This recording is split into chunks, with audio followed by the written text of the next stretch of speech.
그들과 함께 음식 잡수실 때에 떡을 가지사 축사하시고 떼어 그들에게 주시니 그들의 눈이 밝아져 그인 줄 알아보더니 예수는 그들에게 보이지 아니하시는지라.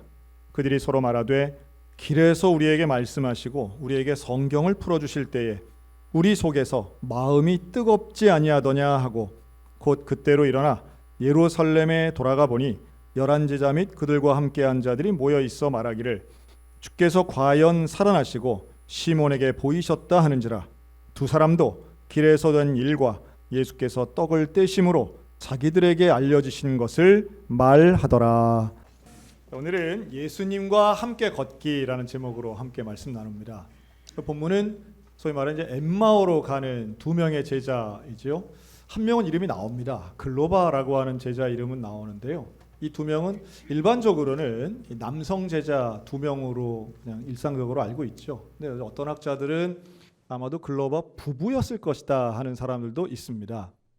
근데 어쨌든 두 명의 제자에게 예수님이 나타나시고 그 예수님과 함께 25리길 약 10km 정도 되는 길을 가고 함께 식사를 하는 내용까지 나옵니다.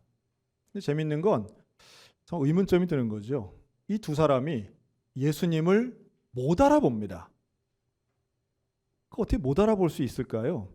물론 죽었기 때문에, 예수님 돌아가셨기 때문에 이렇게 살아서 나타나리라고 아예 생각조차 예상을 못했을 거라고 일반적으로 생각할 수는 있지만, 그래도 그렇지 불과 며칠 전만 해도 함께 있고 가르침을 받았던 그 귀한 선생님을 보면서도 못 알아본다는 건 좀 이상하지 않습니까? 그런데 이 두 명의 제자뿐 아니라 요한복음 20장에는 막달라 마리아도 처음에 예수님을 못 알아봅니다. 또 요한복음 21장으로 가면 고기 잡는 제자들이 거기에 바닷가에 나타나신 예수님을 못 알아봐요. 그 왜 못 알아볼까? 이 오늘 읽은 누가복음 24장에서는 명확하게 말하죠. 눈이 가리워져서 못 알아본다라고 말씀하고 있는데요. 성경은 또 하나의 힌트를 우리에게 줍니다. 이 마가복음 16장에 보면 예수님이 다른 모양으로 나타나셔서 못 알아본다라고 말합니다. 그러니까 이제 두 가지예요. 하나는 제자의 눈이 가리워진 것이고 또 하나는 예수님이 다른 모양으로 나타나셨다는 거예요.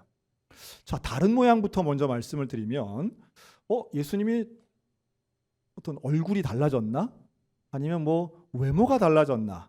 여기서 말하는 다른 모양이라고 하는 건 예수님이 자체가 분명히 변화가 있다는 의미죠. 근데 그 변화는 부활 전과 후로 나눌 수가 있습니다. 부활 전에 예수님은 육체의 한계를 가지고 계신 분이었어요. 근데 부활 후에 예수님은 육체적인 한계를 초월하십니다. 그래서 한 장소에 갑자기 나타나시기도 하고요. 갑자기 사라지시기도 합니다. 문을 열지 않고도 갑자기 제자들 사이에 나타나기도 하는 이런 모습들이죠. 뭐 그래도 그렇지 아무리 부활하신 예수님이라도 어떻게 얼굴 못 알아보지? 라고 하지만 우리 모두가 믿고 있는 바 부활 후에 우리들도 마찬가지로 부활체라고 말할 수 있는 이런 존재가 될 때는 우리의 모습이 어떻게 달라지는가? 고린도전서 15장엔 이렇게 말합니다. 썩지 아니할 영광스러운 강한 신령한 몸이 된다라고 말해요. 그러니까 하나님의 영광이 고스란히 드러나는 존재가 되는 거죠. 그래서 부활체라고 하는 건 육체의 한계 속에 갇혀 있는 존재가 아니라 하나님의 영광을 그대로 드러내는 아주 온전하고 특별한 존재가 되는 겁니다. 이 첫 열매가 예수님이시기 때문에 우리는 그 모습이 어떻다라고 사실은 구체화하기는 좀 어렵지만 분명한 건 부활 전과는 분명히 다르다라는 거예요. 이러한 다른 모습과 함께 제자들의 눈이 가리워져서 예수님을 알아보지 못한 것인데요. 이 눈이 가리워졌다라는 말도 마찬가지예요. 이게 다른 것으로 덮여져서 소경이 되었다는 뜻이 아닙니다. 이들에게는 먼저 이 엠마오로 가는 두 명의 제자는 그 상황을 좀 알아봐야 되는데 이들은 예루살렘에서 엠마오로 내려갑니다. 내려간다는 표현은 예루살렘 자체가 이 고도가 높은 지역이기 때문에 대개 이런 표현을 사용합니다. 그런데 이들이 왜 엠마오로 가는가? 사실 그 이유보다는 예루살렘에서 어떤 일이 있었는가가 더 중요합니다. 예수님을 만나서 이 제자들이 그런저런 얘기를 해요. 이들의 얼굴빛이 슬픈 빛을 띠었다고 그랬는데 이들의 말에 그래요. 예루살렘에서 지금 무슨 일이 벌어졌는지 그걸 모른단 말입니까? 지금 거기에는 예수님이 돌아가신 지 사흘 됐습니다. 그 예수님은 말과 일에 능하신 분이었는데, 그 예수님은 선지자였는데 돌아가셨어요. 죽어버렸어요. 그러면서 슬퍼해요. 예수님이 이들과 대화하시면서 이들을 향해서 이렇게 질책 어린 말씀을 하시는데요. 한번 저를 따라해 주시겠어요? 미련하고 더디 믿는 자들아. 이게 예수님이 이 제자 2명을 향해서 하신 말씀이에요. 미련한 사람들아. 근데 왜 이렇게 얘기하셨을까? 미련하다는 거는 잘못 알고 있다는 거죠. 이 사람들이 답답한 존재라는 거예요. 더디 믿는다는 건 믿는 것 같은데 아직 온전히 믿지 못하는 거죠. 자, 이 제자들이 뭐라고 말했느냐 하면 예수님을 선지자라고 말하는 것, 이 부분이 이제 오해가 있었던 거죠. 이들은 예수님을 따라다닌 제자들이었지만 예수님에 대한 믿음이 온전치 못한 사람들이었습니다. 즉 예수님에 대해서는 믿는데 하나를 안 믿는 게 있었던 거예요. 뭘 안 믿었을까요? 예수님의 부활을 믿지 못합니다. 이들은 계속 얘기합니다. 여자들이 가서 빈 무덤을 봤답니다. 그래서 우리 제자들도 몇 명이 가서 그 예수님의 무덤이 빈 걸 봤어요. 일부는 천사들을 봤다고 말했습니다. 하지만 누구도 예수님을 본 사람은 없습니다. 이렇게 말해요. 자, 상식적으로 한번 생각해 볼까요? 무덤이 비었다는 건 제자들에겐 좋은 소식이었을까요? 슬픈 소식이었을까요? 이것은 부활을 믿는 사람에게는 좋은 소식이지만 부활을 믿지 않는 사람에겐 상당히 혼란스러운 소식이 됩니다. 그런데 이 엠마오로 가는 두 제자는 부활을 믿는 사람들이 아니었어요. 예수는 믿지만 부활은 믿지 못하는 사람. 이게 바로 이 두 제자의 일종의 영적 정체성이었습니다. 오늘날 저는 우리들하고의 비교를 한번 생각해 봐요.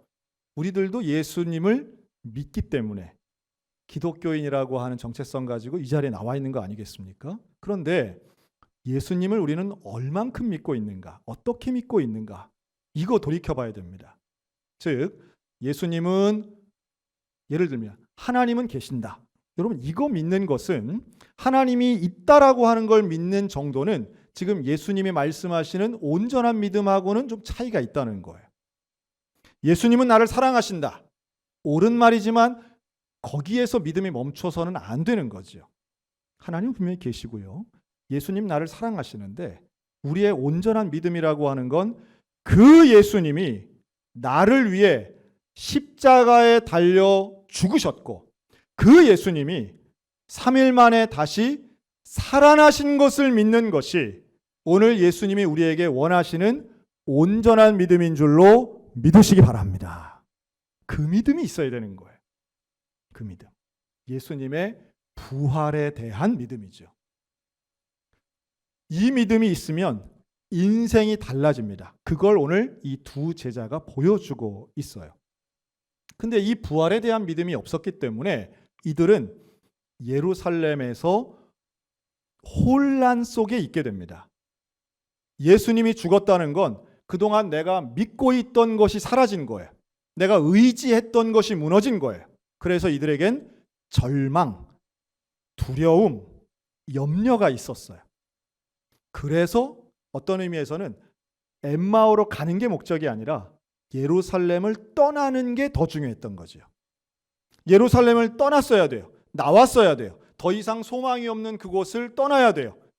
혼란스러운 상황 속에 뭘 믿어야 할지, 어떻게 살아야 할지, 이런 일이 왜 일어났는지 모르는 이 두 명의 제자는 불안함 가운데 예루살렘 성을 떠난 거예요. 이런저런 이야기들을 들을 때마다 더 혼란스러워요. 무덤이 비었다고? 천사를 봤다고? 제자들도 혼란스럽고 이 두 사람도 두려워졌어요. 오늘날 우리의 상황과 한번 비교를 해봅니다. 갈수록 상황이 더 악화되는 것 같다라고 생각할 때 사람들은 두려움을 느끼죠. 코로나19도 마찬가지고요. 경제 상황도 마찬가지입니다. 그런데 그럴 때일수록 사람들의 두려움을 파고드는 소위 말하는 가짜 뉴스는 더 많고요. 음모론도 더 많습니다. 제가 이번 주 중에 이제 확진자가 더 늘어서 이제 걱정이 된다 이런 얘기를 했더니 제가 아는 분이 그런 말씀을 하더라고요. 아, 목사님, 정부가 발표하는 확진자 수를 어떻게 믿습니까? 그러시더라고요. 그런데 그걸 또 안 믿으면 또 어떻게 합니까? 그러니까 이분은 다 안 믿는 거죠. 어떤 것도 믿을 수가 없다. 지금 그런 분들 상당히 많으세요. 뭐 유튜브를 보든지 무슨 미디어를 보든지 해서 못 믿겠다. 백신도 못 믿겠다. 이것도 못 믿겠다. 여러분, 시대가 혼란할수록 사실 이런 불신은 더 높고요. 불신이 높아지면 사실은 더 많은 근거 없는 정보들은 더 많아지게 됩니다. 제가 며칠 전에 한 다큐멘터리를 봤는데 그 제목부터가 아주 충격적이었습니다. 지구는 평평하다. 지구는 평평하다. 야, 이게 지금 미국에서요. 여러분, 지구는 둥굽니까? 평평합니까? 지구는 둥글다고 우리가 다 생각하잖아요. 그래서 우리 자꾸 걸어 나가면 온 세상 어린이를 다 만난다고 우리 노래했잖아요. 근데 지구가 평평하다고 믿는 사람들이 미국에만 공식적으로 거의 1,000만 명이 있어요. 놀랍습니다. 그 다큐멘터리를 보면요, 뭐 대학 교수 나오고 무슨 과학자도 나오고 하여튼 그쪽에서 이제 명망 있는 분들인 거죠. 나와가지고선 지구가 둥글다는 증거가 없다는 거예요. 우리 생각할 땐 아니 그 우주선에서 찍은 위성 사진도 있고 사진 있지 않습니까? 그랬더니 다 정부가 조작했다는 거예요. 아, 그래요? 아, 그분들은 정말 믿고 싶은 것만 보더라고요. 그런데 그러한 정보와 그러한 주장들이 생각보다 많은 사람들의 공감을 얻고 있는 게 지금 오늘날의 우리 시대예요. 아, 너무 신기하더라고요. 아, 그렇구나. 저런 양식으로 살아가는 분들도 저렇게 또 의외로 많구나. 어떤 면에서는 인간의 불안 심리, 의심 이런 것이 결합되면 진짜가 무엇인지가 더욱 모호해진다라고 하는 거예요. 그러니까 당시의 예루살렘에서 있었던 여러 가지 소문들 또 이야기들은 로마가 퍼뜨린 가짜뉴스가 팽배했어요. 즉 예수의 시체를 제자들이 훔쳐갔다. 무덤이 빈 것만큼은 사실이니까 이걸 가지고 바라보는 이 해석과 거짓 뉴스들이 많았던 시절인 거죠. 그러니까 사람들이 불안한 거죠. 그래서 이 두 명의 제자도 예루살렘을 떠나왔던 거예요. 이런 가운데 예수님을 만나서 대화를 하는데 대화를 하는 가운데에도 이들은 예수님인 줄 몰라 봅니다.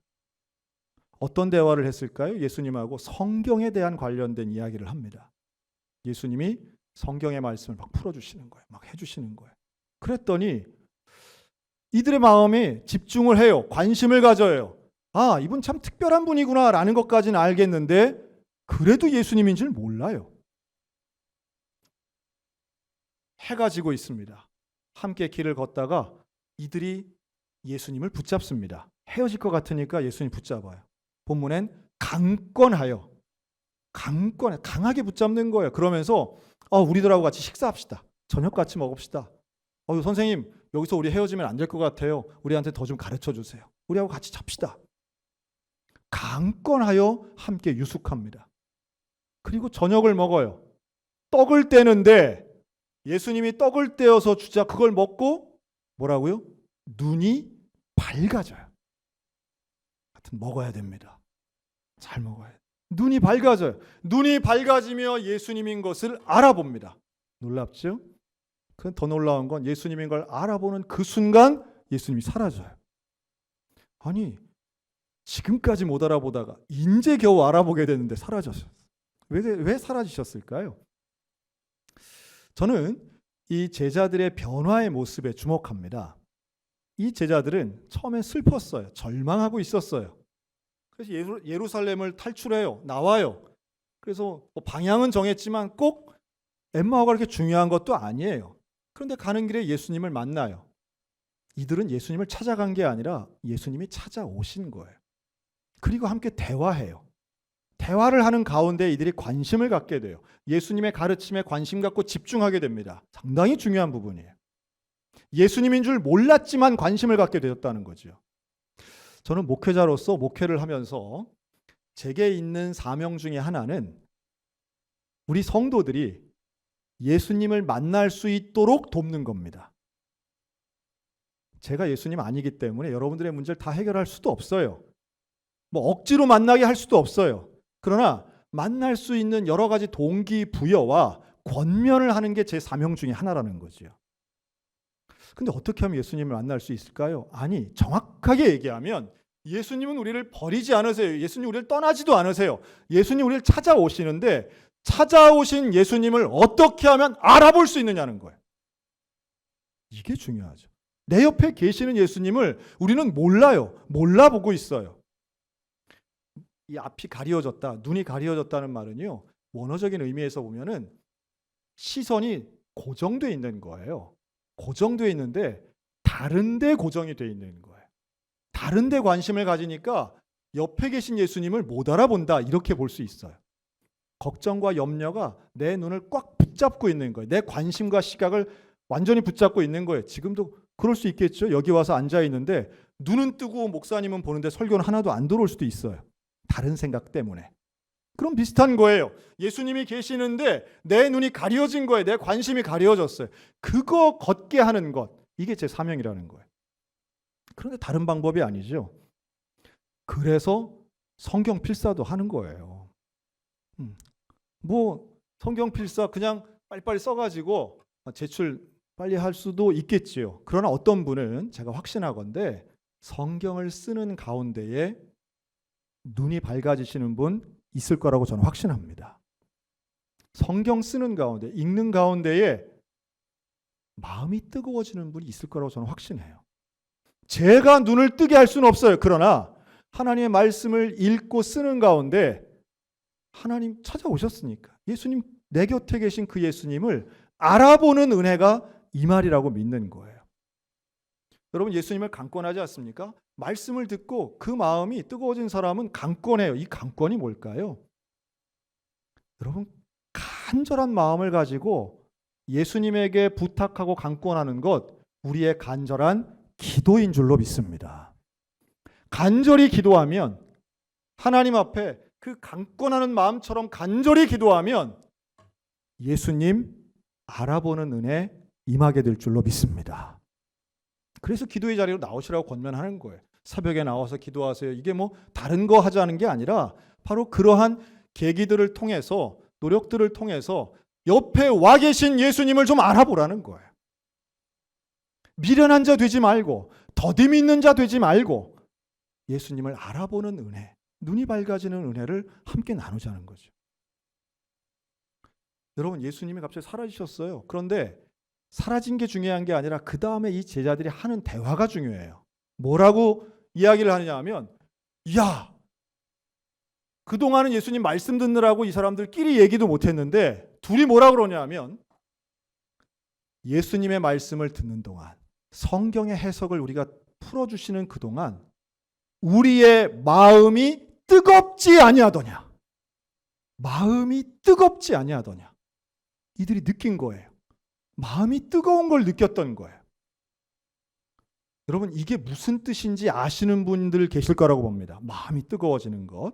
여러분, 이건 감정의 영역에 머물러 있는 게 아니에요. 무슨 좋은 노래를, 음악을 듣고선 감동받은 그 정도 수준이 아니라 인생 전체를 뒤바꿔 놓는 하나님의 영적인 충격이에요. 그 마음이 뜨거워지는 것. 여러분, 저는 이것을 4글자로 이렇게 한번 표현하고 싶어요. 한번 따라 할까요? 성령 충만. 하나님의 말씀을 듣고 마음이 뜨거워지는 것. 그래서 눈이 밝아져서 예수를 알아보는 것. 예수의 부활에 대해 전적으로 믿어지는 것. 여러분, 이건 성령께서 하시는 겁니다. 부활하신 예수님 사라지셨지만 사라진 게 아니에요. 내 마음에 성령 충만함이 이미 임재한 거예요. 우리가 바라는 성령 충만이라고 하는 건 마법 같은 것이 아니라 사실은 내 안에 계시는 예수님, 나와 함께 하시는 그 예수님을 알아보는 거예요. 그런데 그 알아보는 통로는 다른 게 아니에요. 말씀과 기도 외에는 이루어낼 수가 없는 거예요. 말씀을 봐야 예수님 알아보는 거예요. 기도를 해야 눈이 밝아지는 거예요. 나는 곧 생명의 떡이니라고 말씀하시는 것처럼 떡을 떼어주실 때에 그것이 우리에게 말씀이 되고 예수님과의 교제가, 그 식탁이 함께하는 그 자리가 마치 예배의 장소처럼 되어서 그 떡을 먹을 때에 눈이 밝아지는 거죠. 그리고 이들은 부활하신 예수님을 믿게 됨으로, 눈이 밝아져 믿게 됨으로 이들은 곧 즉시 예루살렘으로 돌아갑니다. 인생이 변화되는 거예요. 방향이 달라지는 거예요. 두려웠던, 걱정되고 염려되었던 것이 이제는 나의 사명이 되는 거예요. 떠나고 싶고 버리고 싶고 안 가고 싶은 것이 이제는 가야 되는 것이고 내게는 새로운 목적이고 온전함으로 회복되는 거예요. 이게 바로 부활신앙의 능력인 줄로 믿으시기 바랍니다. 성령에 충만하면 우리가 믿는 것은 하나님이 계신 것 정도가 아니라 예수의 부활을 믿는 우리의 신앙은 우리의 삶의 자리를 변화시키는 거죠. 나를 바꾸는 거예요. 내 시각을 바꾸고 방향을 바꾸고 인생을 바꾸게 됩니다. 상황 자체는 그대로예요. 예루살렘이 오히려 상황만 놓고 본다면 이때부터는 예수 믿는 사람을 이제 핍박하게 됩니다. 상황은 더 나빠져요. 그러나 상황이 아니라 부활의 신앙으로 내가 변한 이상 그 상황은 나쁜 것도 아니고 불리한 것도 아니고 이제는 사명이 되더라는 거죠. 예루살렘으로 돌아갔습니다. 돌아가서는 제자들을 만나요. 11명의 제자를 만나요. 그 제자들조차도 달라져 있었어요. 어떻게 달라지느냐? 대화가 달라져요. 말이 달라져요. 그 전에는 두려워, 이거 어떻게, 이제 우리 어떻게 살아, 걱정하고 염려하는 부정적인 말이었다면 부활하신 예수님을 만나고 눈이 밝아진 사람들끼리 모였을 때는 오직 하나만 얘기하는 거예요. 예수 부활. 부활하신 예수님만 말해요. 마음이 뜨거워진 사람들끼리 모여서는 다른 거 얘기도 안 해요. 정치도 없어요. 경제도 없어요. 오직 예수의 부활에 대해 이야기하는 거죠. 그리고 그 부활하신 예수님을 증거하는 사도들의 기록이 사도행전이 되는 겁니다. 여러분, 오늘 우리들의 삶이 과연 사명은 뒷전이고 걱정과 염려로 내 눈이 가리워져서 그저 엠마오로 갈까? 거기 가면 좀 나을까? 하는 상황입니까? 아니면 예수님을 옆에 있지만 못 알아보면서 어쨌든 어떻게든 말씀을 들으려고 애를 쓰면서 마음이 뜨거워지기 시작한 순간입니까? 아니면 눈이 밝아져서 예수를 알게 되고 부활하신 예수를 보게 되며 내 인생이 이제는 다시 예루살렘으로 향한 회복의 순간입니까? 이 모든 과정 속에 우리 예수님 나와 동행하시는 줄로 믿습니다. 예수님이 나를 먼저 찾아오시는 거예요. 예수님 내 곁에 계세요. 나와 함께 걷고 계세요. 나와 함께 대화하고 계시는데 우리는 그거 모르고 계속해서 염려하고 슬퍼하고 두려워하고 걱정해서 점점 예루살렘하고는 멀어져만 가는 길을 걷고 있는 건 아닌지, 여러분 내 스스로의 삶을 돌아보며 미련한 자, 더디 믿는 자 아닌 예수의 부활을 온전히 믿는 마음 뜨거워지는 영적 경험하시는 주의 자녀들 되시기를 축원합니다. 성령 충만하시기 바랍니다. 눈이 밝아지시기 바랍니다. 위기의 상황이 아닌 예수를 바라보시기 바랍니다. 말씀을 읽고 기도하며 다시 한번 부활의 예수님께 집중하여 오늘도 믿음으로 승리하는 신앙인들, 예수와 동행하는 거룩한 성결인들 다 되시기를 주님의 이름으로 축원합니다. 아멘. 기도하겠습니다.